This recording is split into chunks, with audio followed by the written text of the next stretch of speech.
સુરેન્દ્રનગરમાં કોળી સમાજના અગ્રણી આગેવાનોની મહેનત રંગ લાવી અને પ્રશાસન સામે જીત થતાં સમગ્ર કોળી સમાજમાં ખુશીની લહેર છવાઈ।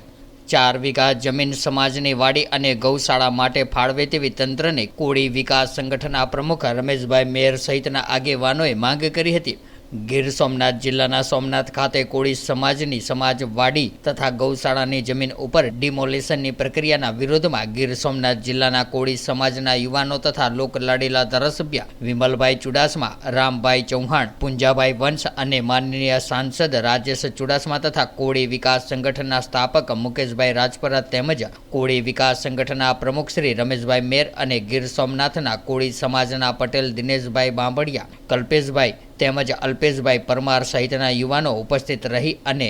આ જમીનનું ડિમોલેશન રોકાવી સરકાર સાથે સુલેહ કરવામાં આવેલ છે, જે આવનારા સમયમાં સોમનાથ ટ્રસ્ટના ટ્રસ્ટી સાથે પણ બેઠક થાય ત્યાં સુધી આ જમીનની ધૂળ પણ કોઈએ લઈ જઈ શકશે નહીં તેવી બાહેધરી આપ્યા બાદ આ લડતનો સુખદ અંત આવેલ છે। ત્યારે કોળી સમાજના લોકોની પ્રશાસન સામે જીત થતાં ગુજરાત કોળી વિકાસ સંગઠનના પ્રમુખ રમેશભાઈ મેર સહિતના આગેવાનો અને લોકોમાં આનંદની લાગણી છવાઈ જવા પામી છે। જય સોમનાથ, જય કોળી સમાજ। આજે સમસ્ત ઠાકોર અને કોળી એકતા સમિતિના અમારા સ્થાપક મુકેશભાઈ રાજપરા અને અમારી ટીમ દ્વારા જ્યારે આજે ગીર સોમનાથમાં સોમનાથ ખાતે જે 4 વીઘા જેવી અમૂલ્ય જમીન છે તે અહીંના પ્રશાસન દ્વારા કોળી સમાજની જમીન જે પડાવવાનું કાર્ય કરવામાં આવ્યું હતું એના અનુસંધાને કોળી સમાજે એક થઈ અને જબરજસ્ત લડાઈ કરી। એમાં અહીંના અમારા જે કંઈ સમાજના પ્રમુખો છે, પટેલો છે અને અહીંના જે ધારાસભ્ય વિમલભાઈ ચુડાસમા હોય એ લોકો આવી અને જે પ્રશાસન સામે લડત કરી અને આજે જે એનો દુઃખદ અંત આવ્યો છે કે આવનારા સમયમાં જ્યાં સુધી સોમનાથ ટ્રસ્ટના મેન હોદ્દેદાર સાથે મીટિંગ મસરો ન થાય ત્યાં સુધી આ જગ્યા કોળી સમાજના કબજામાં જ રહેશે એવી અહીંયા બાહેધરી આપી છે। અને સાથે સાથે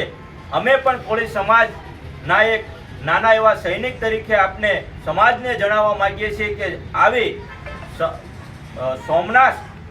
જેવી ધર્મસ્થળમાં આપણી 4 વીઘાની જગ્યા છે, આ જગ્યા કોળી સમાજ પાસે વર્ષોથી ટ્રસ્ટ છે એમાં એમને આપેલી છે અને એ અત્યારે જો હડપવાનું કાર્ય થશે તો આવનારા સમયમાં ગુજરાતભરના કોળી સમાજના એક દીકરો જે રીતે સોમનાથ બચાવવા માટે આ ભીલ સમાજ અને કોળી સમાજે જે આહુતિ આપી હતી એમ આ જે 4 વીઘા જમીન છે એના માટે લડત કરવા માટે કોળી સમાજનો એક યુવાન પણ તત્પર છે। તો અમે અહીંથી પ્રશાસનને કહેવા માંગીએ છીએ કે આ 4 વીઘા જમીન જે જગ્યા છે આવનારા સમયમાં કોળી સમાજની સમાજવાડી અને ગૌશાળાના ઉત્થાન માટે અને નવનિર્માણ માટે અમને આપે અને અમે એમાં નવનિર્માણ કરવા માંગીએ।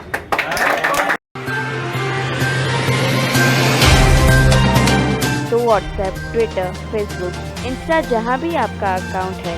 इसे शेयर बटन के द्वारा वहाँ पर शेयर करें।